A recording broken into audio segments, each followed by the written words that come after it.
Can I play for food?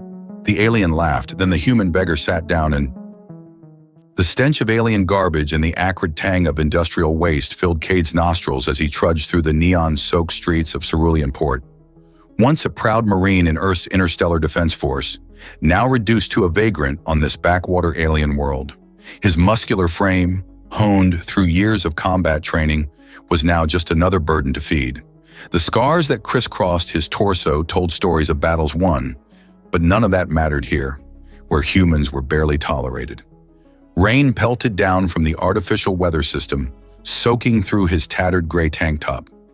Cade pushed his wet chestnut hair from his eyes, revealing a face that might once have been handsome before hunger and desperation had hollowed his cheeks and dimmed his hazel eyes.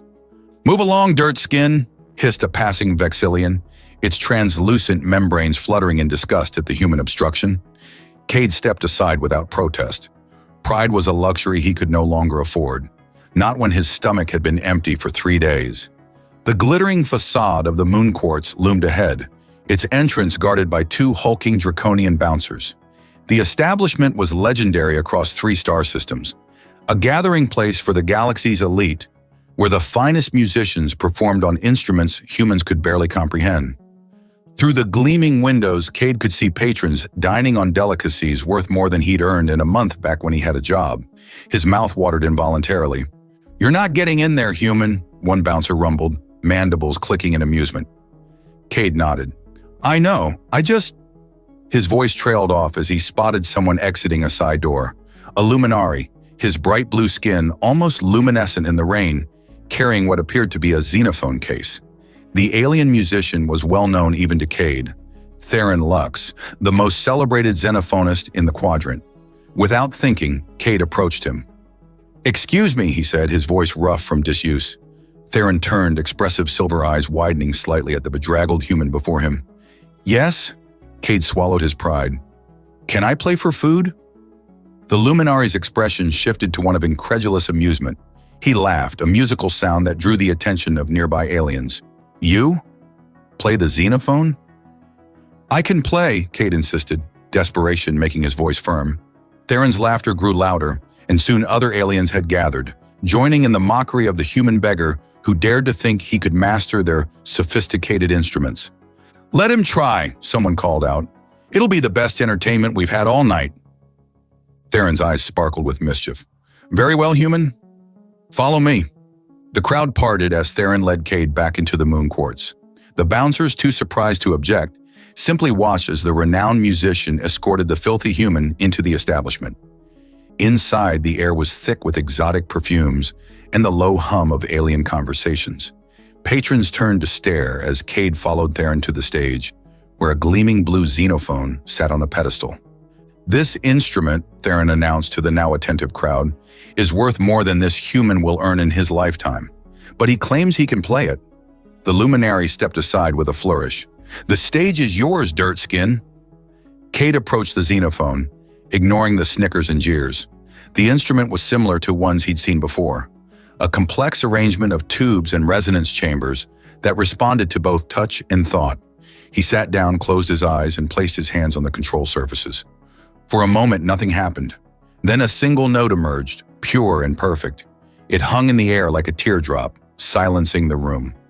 Cade opened himself to the instrument, letting his pain, his hunger, his loneliness flow through his fingertips.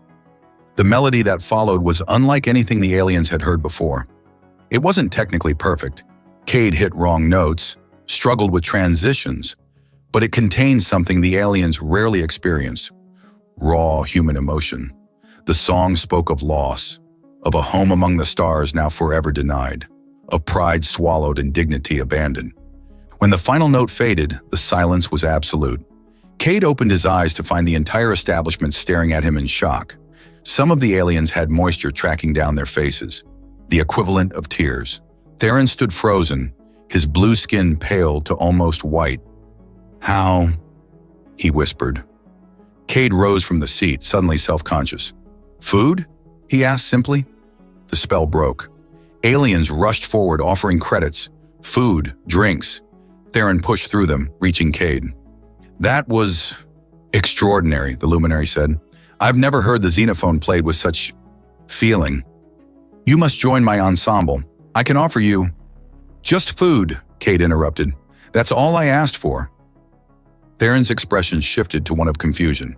But you could have so much more. Why would you— I don't want charity, Cade said firmly.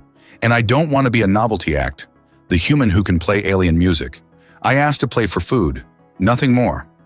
Before Theron could respond, Cade accepted a plate of steaming alien cuisine from a server and walked out of the moon quartz, leaving behind a room full of stunned silence. 3 days after his impromptu performance at the moon quartz, Cade had managed to stretch his earnings into a shower at a public facility, a second-hand shirt that actually covered his torso, and enough food to take the hollow look from his face.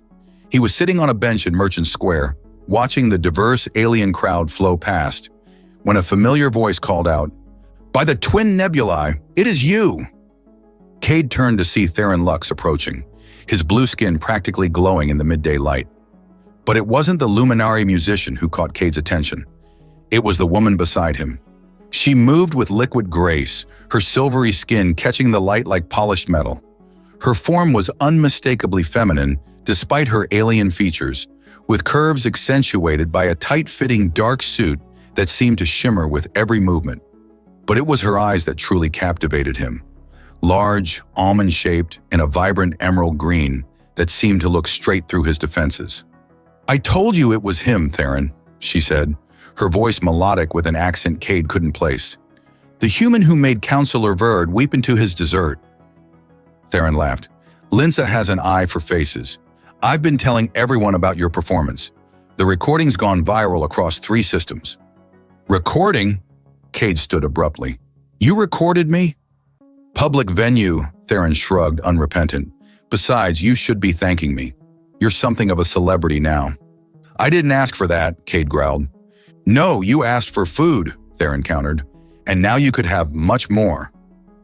The woman, Linsa, stepped forward, studying Cade with those mesmerizing green eyes. "You're angry," she observed. "Your kind wears emotions so openly. It's refreshing." Something in her gaze made Cade's irritation falter. There was genuine curiosity there, not the condescension he'd grown accustomed to from aliens. "Linsa is my most promising student," Theron explained. "She's been fascinated by your performance. Says you've achieved something she's been trying to master for years." Linsa tilted her head, silver hair cascading over one shoulder. "Emotion without technique is chaos. Technique without emotion is empty. You have what I lack." "And she has what you lack," Theron added. "Together you could create something extraordinary." Cade crossed his arms. "I'm not interested in being part of your show." "Not my show," Theron corrected. "Linsa's final recital. 1 performance, properly compensated. After that, you can disappear again if that's what you want." Before Cade could refuse, Linsa stepped closer. The scent of her was intoxicating, something like cinnamon and starlight, if starlight had a smell. "Play for me," she said softly. "Just once. Not for an audience, not for credits. Just for me." Cade found himself unable to look away from those emerald eyes. Something stirred in his chest, a feeling he'd thought long dead after years of hardship and rejection. "I don't have an instrument," he said, his voice rougher than he intended. Linsa smiled, revealing teeth that gleamed like pearls. "I do. My apartment is nearby." Theron cleared his throat. "Well, I can see you two have matters to discuss. I have a meeting with the symphony board." He gave Linsa a knowing look. "Remember what I said about human physiology?" Linsa's silver skin flushed with a hint of rose. "Yes, Professor." As Theron departed, Cade raised an eyebrow. "What was that about?" "Nothing important," Linsa said quickly. "Will you come?" "To play, I mean." The double meaning wasn't lost on Cade, and from the way her flush deepened, it wasn't unintentional. Against his better judgment, he nodded. Linsa's apartment was in an elegant spire overlooking the bay. The interior was minimalist but luxurious, all smooth surfaces and soft lighting that complemented her metallic skin. A xenophone, smaller than the one at Moon Quartz but no less beautiful, sat on a platform near the panoramic window. "It was my mother's," Linsa explained, gesturing to the instrument. "She was Theron's teacher before—" "Before?" The Hive Wars. Her voice grew quiet. Many were lost. Cade nodded, understanding all too well. Earth's colonies had suffered greatly in that conflict. "Play something for me," she requested, settling onto a curved sofa. "Something from Earth." Cade approached the xenophone hesitantly. "I'm not trained. What I did at the Moon Quartz was instinct." "Then follow your instinct again," she encouraged. He sat at the instrument, closed his eyes, and began to play. This time he chose an old Earth lullaby his mother had sung to him as a child. The xenophone transformed it into something ethereal, the notes hanging in the air like suspended diamonds. When he finished and opened his eyes, Linsa was standing directly before him, her face inches from his own. "How do you do that?" she whispered. "How do you make it speak?" "I don't know," Cade admitted. "I just feel it." "Teach me," she said, sliding onto the bench beside him, her thigh pressed against his, warm through the fabric of his pants. "Show me how to feel." Their eyes met, and something electric passed between them. Human and alien. Yet in that moment, the differences seemed insignificant compared to the pull they felt toward each other. Linsa's hand found his, guiding it to the xenophone. "Play with me," she murmured, her breath warm against his cheek. Together they began a duet, her technical brilliance complementing his raw emotion. As the music swelled around them, so did something else, a connection that transcended species and circumstance. When their hands finally stilled on the instrument, the silence was filled with unspoken possibility. "You feel things so deeply," Linsa said, her fingers tracing the scars on his forearm. "It's in your music, in your eyes. I want to understand." Cade knew he should leave. This wasn't his world. She wasn't his kind. But as her silver fingers intertwined with his, he found himself unable to pull away. "Stay," she whispered. "Teach me more." And for the first time since he'd been stranded on this alien world, Cade didn't want to run. Dawn broke over Cerulean Port, painting Linsa's apartment in hues of lavender and gold. Cade stirred, momentarily disoriented by the softness beneath him. A real bed, not the hard ground or cheap hostel cots he'd grown accustomed to. Beside him, Linsa slept, her silver skin gleaming in the morning light, her chest rising and falling with each breath. Last night had been revelatory. Their bodies, so different yet so compatible, had found harmony as natural as the music they'd created together. Cade had discovered that Linsa's silver skin was warm to the touch, sensitive in ways he hadn't expected. She'd been equally fascinated by him, tracing his scars with gentle fingers, marveling at the heat of his human form. "Your heart beats so quickly," she'd whispered against his chest, like a song with its own rhythm. Now watching her sleep, Cade felt something he hadn't experienced in years, a sense of belonging. It was dangerous, he knew. He was still a vagrant on an alien world, and she was, well, he wasn't entirely sure what she was, beyond Theron's student. Linsa's eyes fluttered open, emerald irises focusing on him with startling clarity. "You're still here," she said, sounding pleased. "Should I not be?" he asked. She stretched, the movement sinuous and graceful. "Most wouldn't stay. My people believe humans lack commitment." "Your people?" Cade propped himself up on one elbow. "You've never mentioned what species you are." "Argentian," she replied, "from the silvered worlds in the Cygnus Arm." Cade whistled low. "Aristocracy, then. I've heard of your kind. Not many of you leave your system." A shadow crossed her face. "There's a reason for that. We're particular about bloodlines." Before Cade could respond, a chime echoed through the apartment. Linsa sat up abruptly, clutching the sheet to her chest. "What is it?" Cade asked. "My family's signal," she said, her voice tight. "They never visit without scheduling first." The chime sounded again, more insistent. "I should go," Cade said, reaching for his clothes. Linsa caught his arm. "No!" "Stay." Her eyes held a defiance that surprised him. "It's time they understood I make my own choices." The door to the apartment slid open before either could move further. 3 Argentians entered, 2 males flanking a female, all dressed in elaborate silver and emerald robes that matched their skin and eyes. The female, clearly the eldest, carried herself with regal bearing, her face a mask of cool disdain. "Linsa," she said, her voice like ice. We received most disturbing news. Linsa rose from the bed, wrapping the sheet around herself with dignity. Mother, you should have called first. The elder Argentian's gaze shifted to Cade, who had managed to pull on his pants but remained shirtless, his human physiology on full display. Her nostrils flared slightly. So it's true, she said. You've taken up with a human vagrant. Cade felt his face flush with anger, but Linsa spoke before he could. This is Cade, she said firmly. He's a musician of extraordinary talent.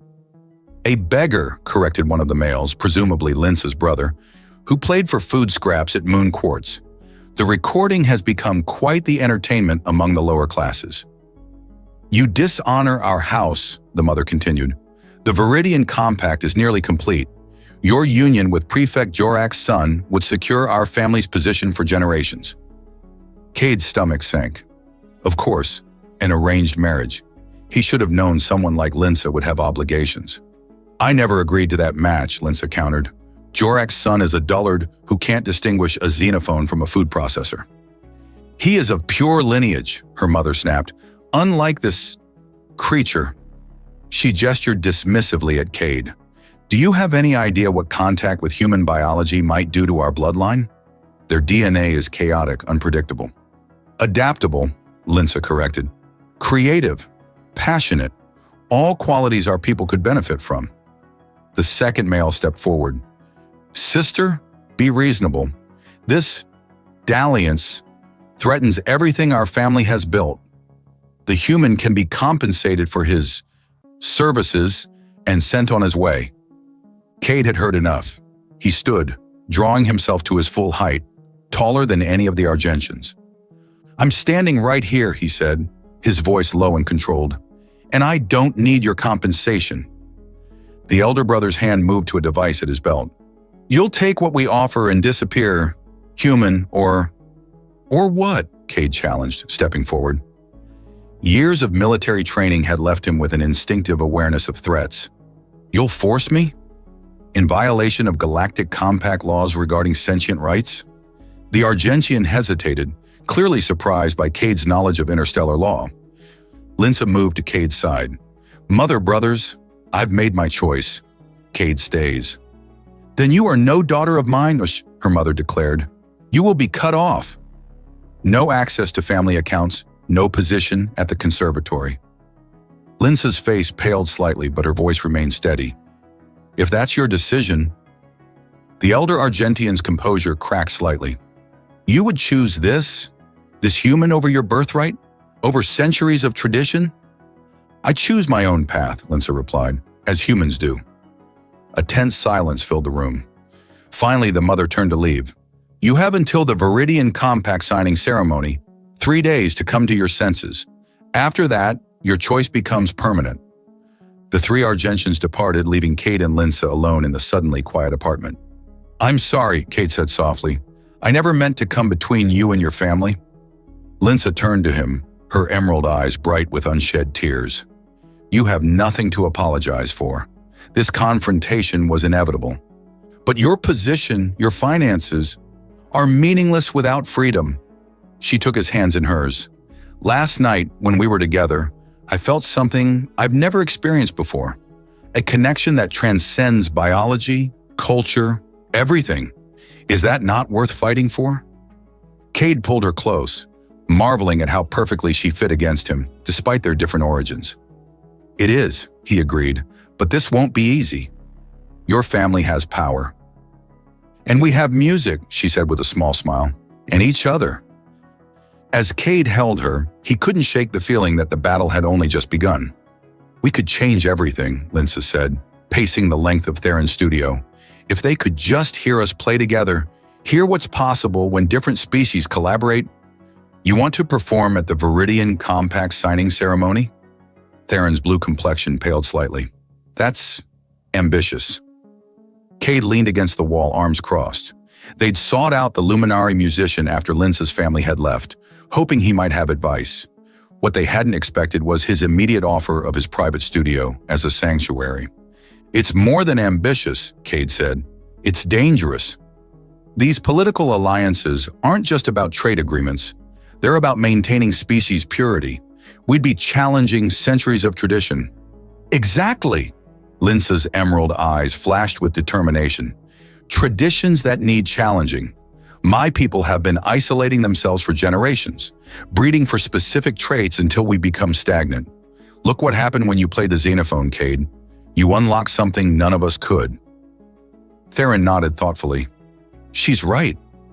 The xenophone was created by the ancients to be played by all sentient species, yet over time, only certain bloodlines maintained the ability.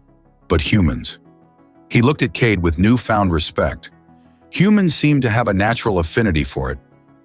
So you think this performance could actually work? Cade asked skeptically.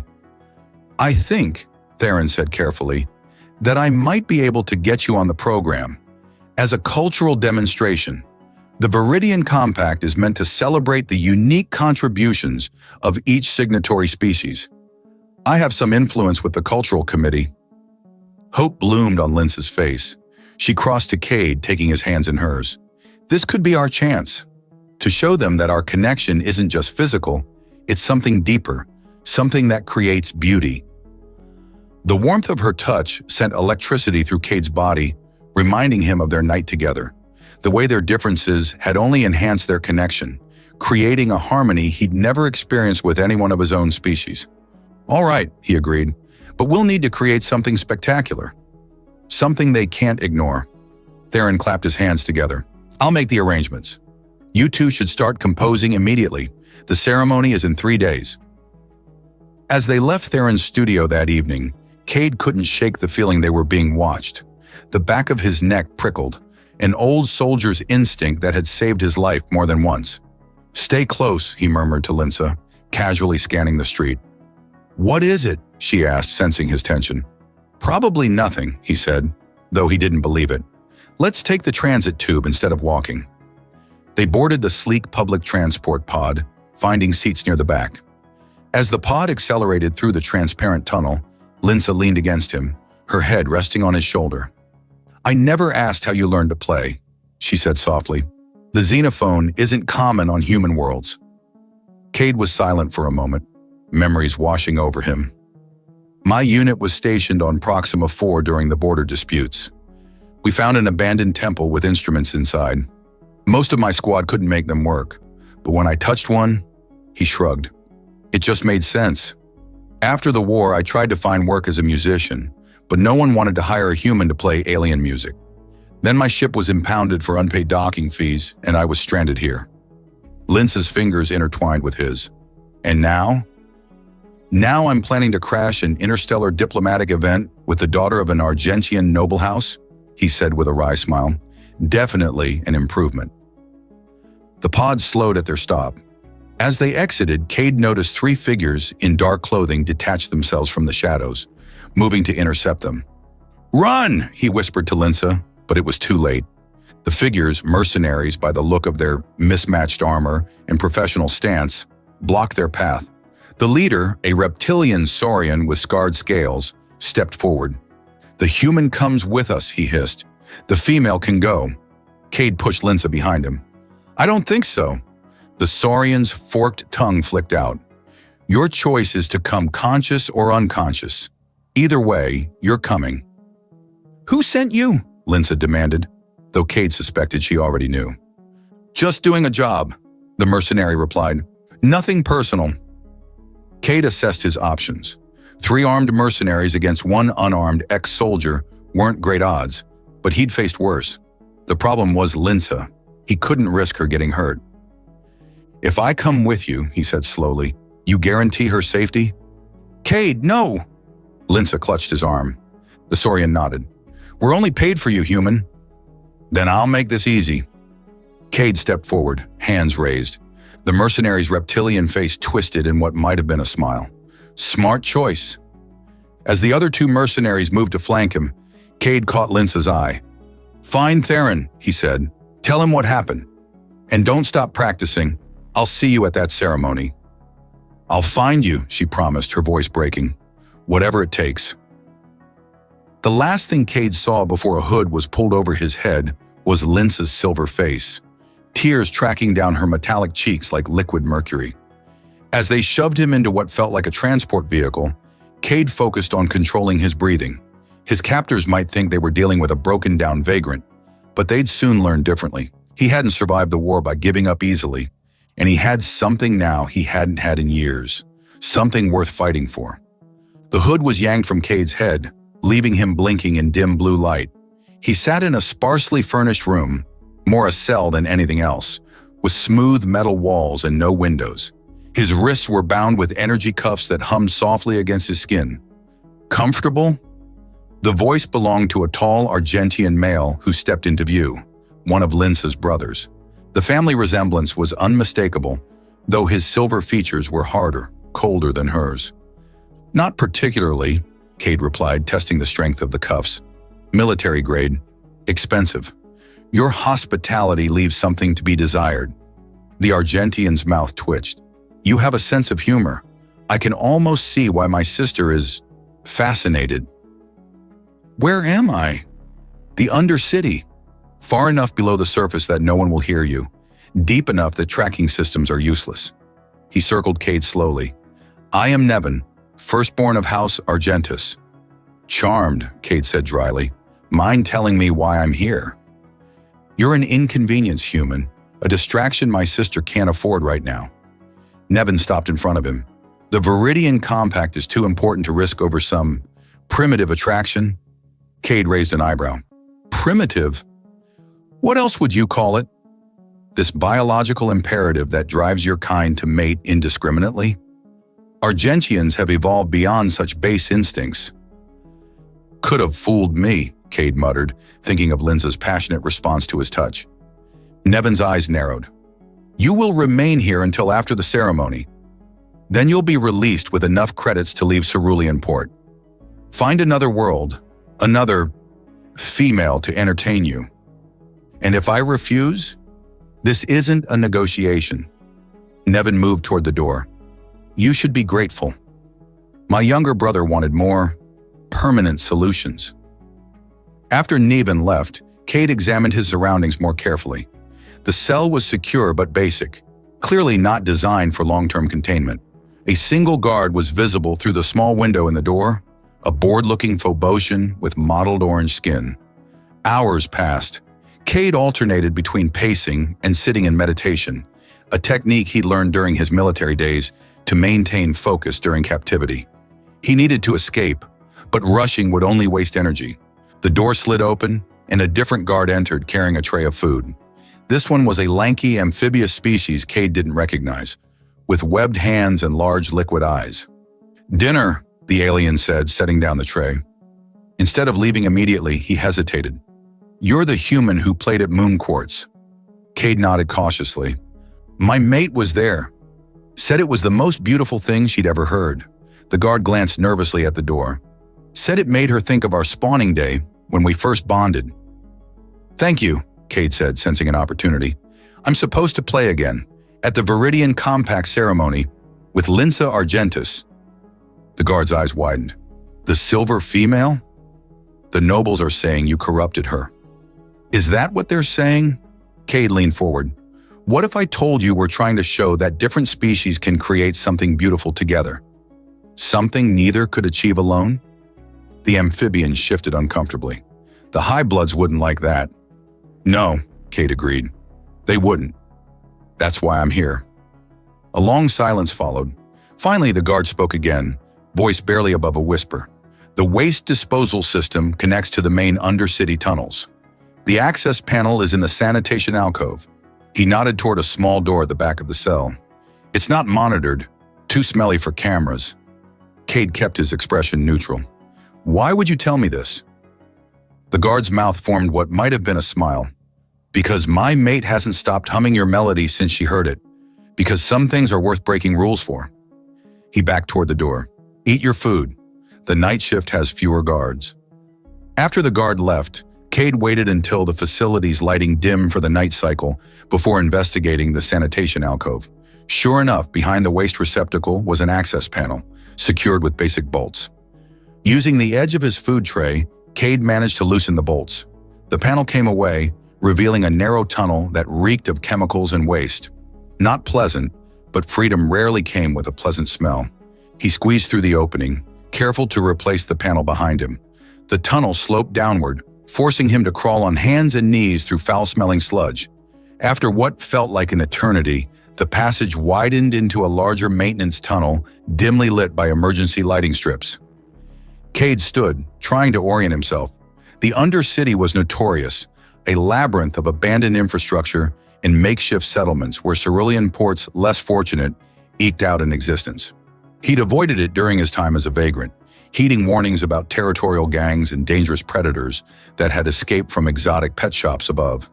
A distant sound caught his attention: music. Following it, Cade navigated through increasingly populated areas. The denizens of the Undercity, a motley assortment of species, gave him curious glances but largely kept to themselves. The music grew louder, and Cade found himself at the edge of an impromptu marketplace. Vendors hawked everything from stolen tech to questionable food items. In the center, a familiar blue figure performed on a portable xenophone. "Theron?" Cade pushed through the crowd. The Luminari musician looked up, his performance faltering for only a moment before he smoothly transitioned to a new melody. He nodded almost imperceptibly toward a side passage. Cade made his way there, finding Theron joining him minutes later. "I thought I might find you down here," the blue alien said, collapsing his instrument. "Linz has been frantic." "How did you know I'd be in the Undercity?" Theron's expression turned grim. "Because I know Nevin Argentus. He considers himself too refined for permanent solutions, but not too refined to keep you contained until it's too late." He gestured for Cade to follow. "Come, Linz is waiting at my studio. We have less than a day until the ceremony." As they navigated the maze of tunnels toward an access point to the surface, Cade felt a renewed determination. He'd survived wars, poverty, and now kidnapping. One aristocratic family wasn't going to stop him from reaching that stage, or the woman he'd risked everything for. Theron's studio was bathed in amber light when they arrived, the security systems humming with recent upgrades. The moment the door slid open, Linza launched herself at Cade, her silver arms wrapping around him with surprising strength. "You smell terrible," she whispered against his neck, not loosening her grip. Cade laughed, holding her just as tightly despite his filthy state. "Waste disposal tunnels aren't known for their pleasant aroma." She pulled back enough to examine him, her emerald eyes scanning for injuries. "Are you hurt?" "Did they?" "I'm fine," he assured her. "Your brother just wanted to keep me out of the way until after the ceremony." Linz's expression darkened. "Nevin, I should have known." She tugged Cade toward the washroom. "Clean up." "I've brought fresh clothes. We have work to do." An hour later, freshly showered and dressed in clothes that actually fit, simple but well-made garments in deep blue that complemented Linz's silver skin, Cade joined the others in the main studio. Theron had transformed the space, setting up two xenophones facing each other in the center of the room. "We have 18 hours, Theron announced, checking a holographic display. "The ceremony begins at noon. I've secured your place in the program, a special cultural presentation just before the signing." "They agreed to that?" Cade asked skeptically. "The committee did." They were quite intrigued by the idea of a human Argentian duet. Theron's expression turned grim. "But we should expect interference. Nevin will realize you've escaped by now." "We'll be ready," Linza said with determination. She turned to Cade. "I've been working on something while you were away. A composition that combines human emotional patterns with Argentian harmonic structures." She sat at one of the xenophones, gesturing for Cade to take the other. As her fingers touched the control surfaces, a haunting melody emerged. Technically perfect, but with an undercurrent of raw emotion that hadn't been present in her earlier playing. "You've been practicing," Cade observed, impressed. A faint blush colored her silver cheeks. "I tried to channel what I felt when we were together. The intensity of it." Their eyes met across the instruments, and the air between them seemed to thicken with unspoken desire. Theron cleared his throat awkwardly. "Perhaps I should give you two a moment to reconnect," the luminary suggested, backing toward the door. "I need to check on the security perimeter anyway." After he left, Cade moved to Linza's side, kneeling beside her xenophone. "Show me what you've created." For the next hour, they worked together, Linza teaching Cade the complex melody she'd composed.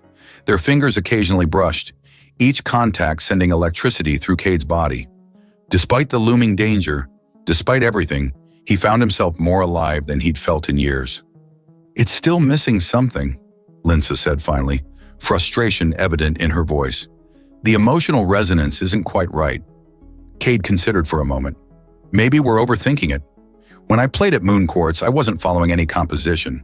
I was just feeling." "What were you feeling?" "Loss. Loneliness." He met her gaze. "But now with you, it's different." Linsa's eyes softened. "Show me." Cade placed his hands on the xenophone and closed his eyes. This time he didn't think about technique or structure. He thought about Linsa, the way her laughter made him feel, the warmth of her skin against his, the courage she'd shown in defying her family. The melody that emerged was simple but powerful, filled with longing and hope intertwined. When he opened his eyes, Linsa was watching him with an expression of wonder. "That's it," she whispered. "That's what we need." She joined him at his xenophone, her body pressed against his back, her arms reaching around to place her hands beside his on the instrument. The intimacy of the position sent heat coursing through him. "Play it again," she murmured, her breath warm against his ear. "Let me feel it with you." Together they created a new melody, his emotional depth guided by her technical precision. As the music swelled around them, Cade felt something shift between them, a deepening of their connection that transcended physical attraction. When the final notes faded, Linsa turned his face toward hers and kissed him with an intensity that took his breath away.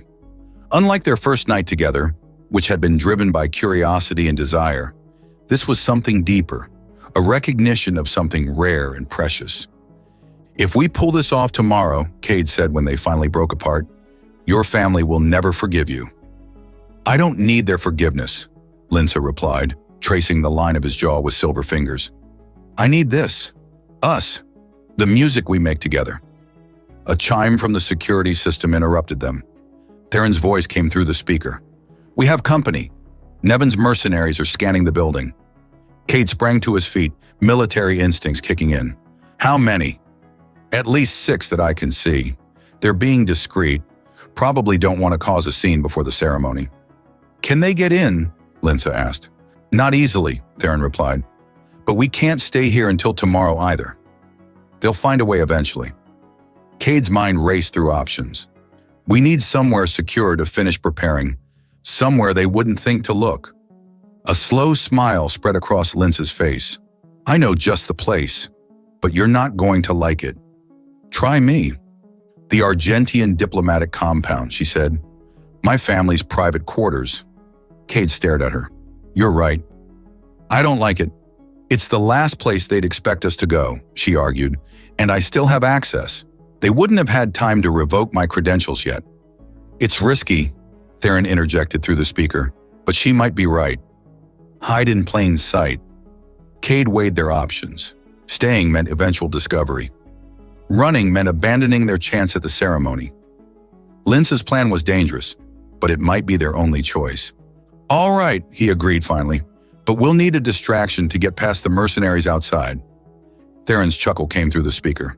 "Leave that to me. Be ready to move in 5 minutes and pack the portable xenophones. You'll need to keep practicing."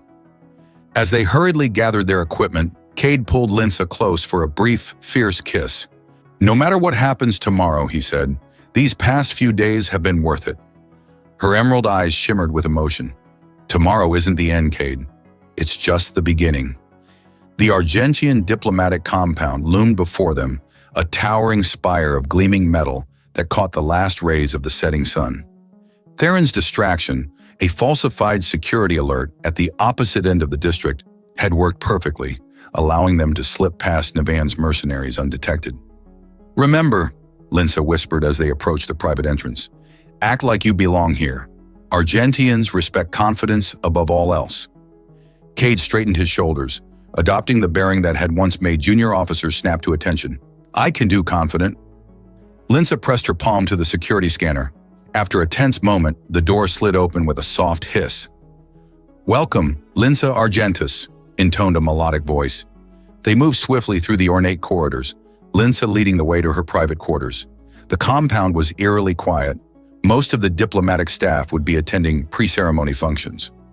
"Almost there," Linsa murmured, turning a corner. They froze. Standing before the entrance to Linsa's chambers was her mother, matriarch Celine Argentus, her silver form draped in formal attire that shimmered with embedded gemstones. "I thought you might return," Celine said, her voice cold, "though I didn't expect you to bring the human into our sanctuary." Cade tensed, ready for guards to appear, but they remained alone in the corridor. "Mother," Linsa acknowledged, her chin raised defiantly, "we need a place to prepare for tomorrow's ceremony." "So I've heard." A cultural demonstration? Celine's emerald eyes, so like Linsa's, shifted to Cade, studying him with clinical detachment. "You've caused quite the disruption, human." "With respect, matriarch," Cade replied, meeting her gaze steadily.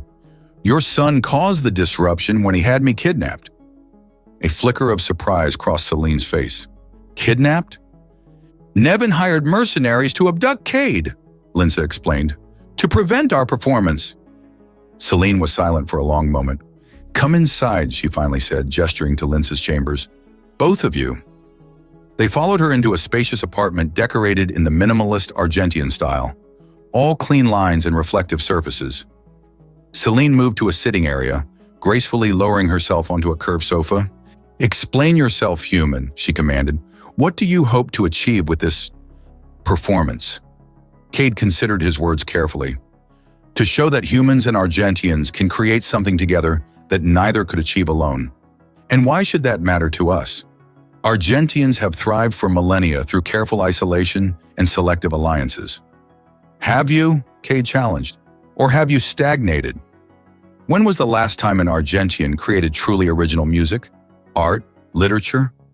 Celine's eyes narrowed. "You presume much." "I've heard Linsa play. She's technically perfect. But until recently, her music lacks something essential. Something that can't be taught or engineered. And you believe you can provide this missing element?" "I already have," Linsa interjected. "Mother, when Cade and I play together, it's transcendent, different from anything in our musical tradition." Celine turned to her daughter.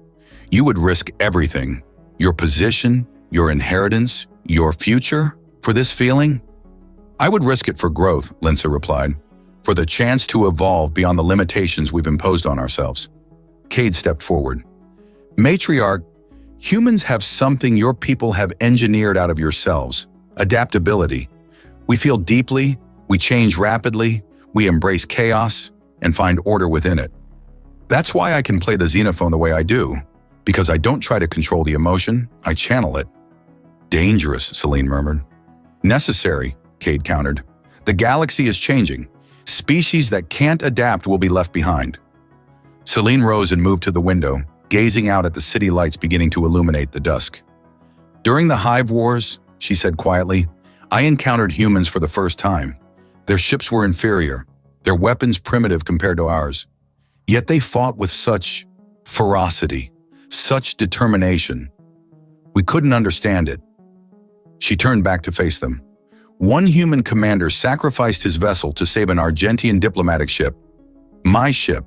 When asked why, he said simply, because it was right. Not strategic, not advantageous." "Right." Her expression softened slightly. "I've never forgotten that." Linsa moved to her mother's side. "That's what I see in Cade. That humanity, that capacity for both reason and passion." Celine studied her daughter's face. "You love him." It wasn't a question, but Linsa answered anyway. "Yes." The matriarch sighed. "Show me." "Show you," Linsa echoed. "This transcendent music you claim to create together. Show me." Linsa glanced at Cade, who nodded. They unpacked the portable xenophones, setting them up in the center of the room. As they began to play the composition they'd been perfecting, Cade watched Celine from the corner of his eye. The matriarch's expression remained impassive at first, but as the music built, Linsa's technical brilliance intertwining with Cade's raw emotional power, something shifted in her face. By the time they reached the crescendo, her eyes had closed, her silver features softened by what might have been wonder. When the final notes faded, Celine opened her eyes. "I see," she said simply. "Will you help us?" Linsa asked. Celine was quiet for a long moment. Nevin acts with the council's blessing. They fear what your union represents, the dilution of our carefully cultivated bloodlines, the introduction of unpredictability. And you, Kate asked, what do you fear?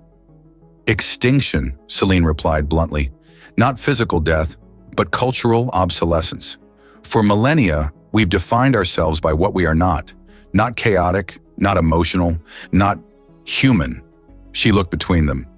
Yet here you stand, proving that perhaps what we need most is precisely what we've rejected. She moved to a console on the wall, her fingers dancing across the surface. I've secured your quarters. No one will disturb you until morning. I will escort you to the ceremony myself. Kate blinked in surprise. You're helping us? I'm helping my daughter, Celine corrected, and perhaps in doing so, helping my people.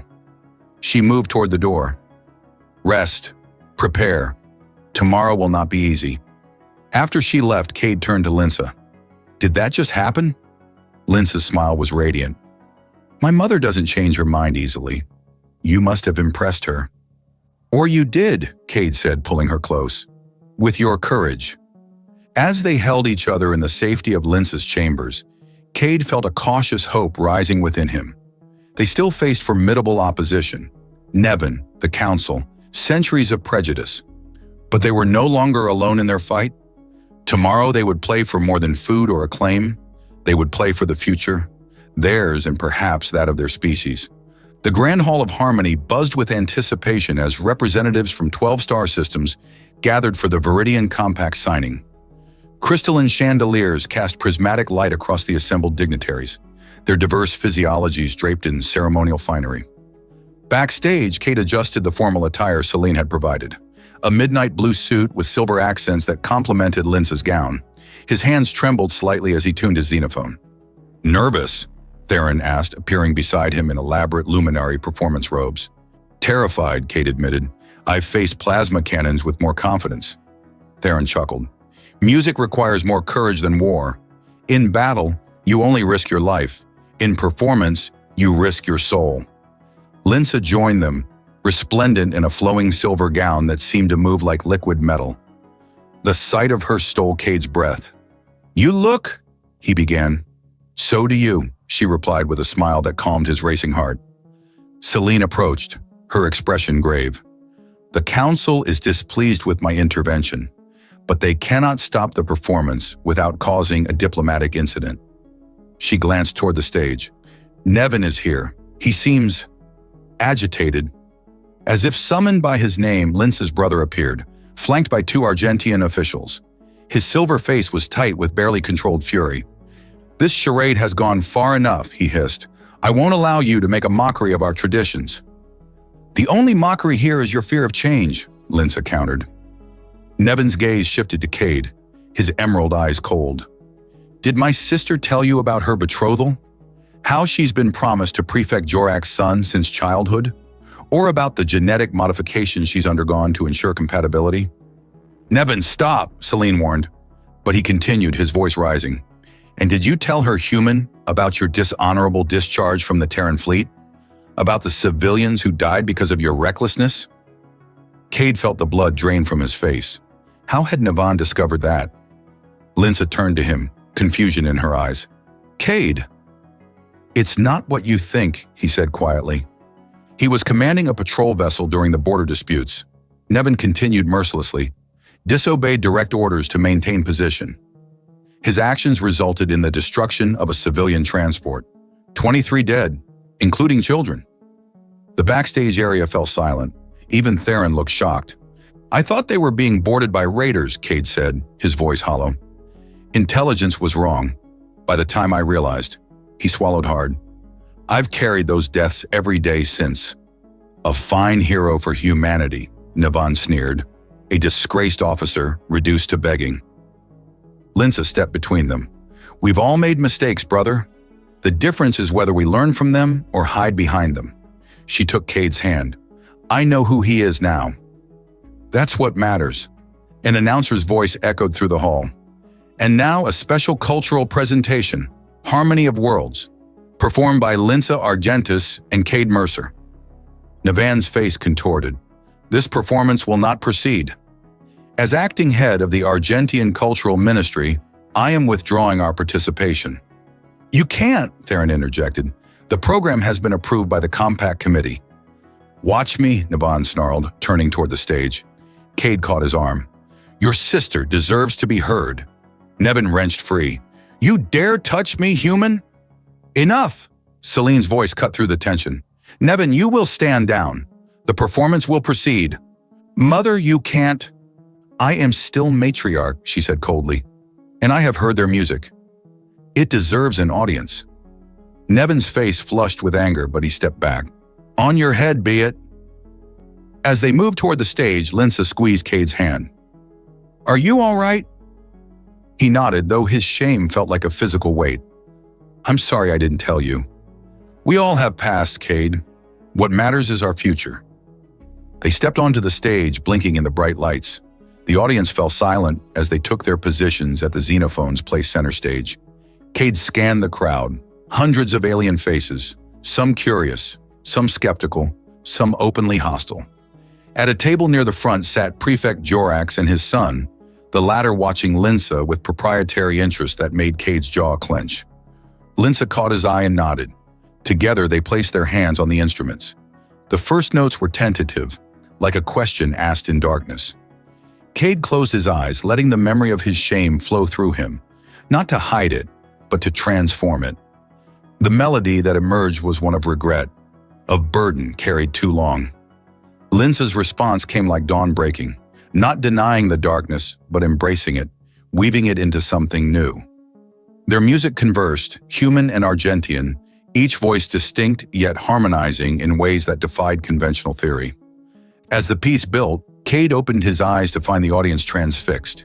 Even Nevin, standing at the edge of the stage, had lost his look of contempt, replaced by unwilling fascination. The final movement began, the one they'd created together in that moment of deepest connection. It spoke of possibilities, of barriers overcome, of beauty found in unexpected places. As the last notes resonated through the hall, Cade felt something release within him, the weight of his past lifting, not gone but transformed. Silence held for 3 heartbeats. Then from the back of the hall, someone began to applaud. Others joined, the sound swelling until it filled the space with thunderous approval.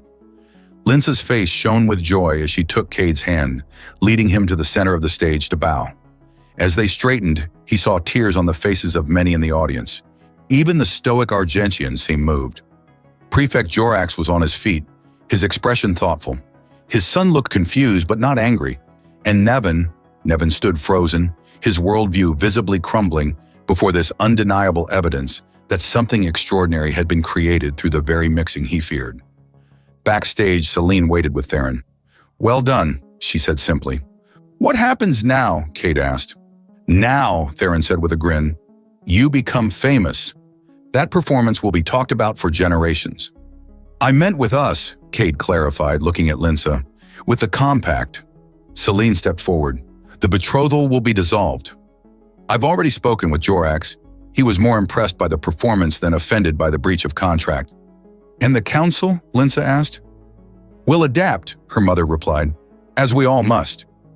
Your music has shown a path forward, not abandoning tradition, but enriching it through new connections." Theron clapped Cade on the shoulder. "I told you that first night at Moon Quartz. You have a gift. Now the galaxy knows it too." Later, as celebrations continued around them, Cade and Linsa slipped away to a quiet balcony overlooking the city. The twin moons of Cerulean Port cast silver light across her skin, making her glow like a living statue. "I never answered your question," Cade said softly. "Which one?" "The first one you ever asked me.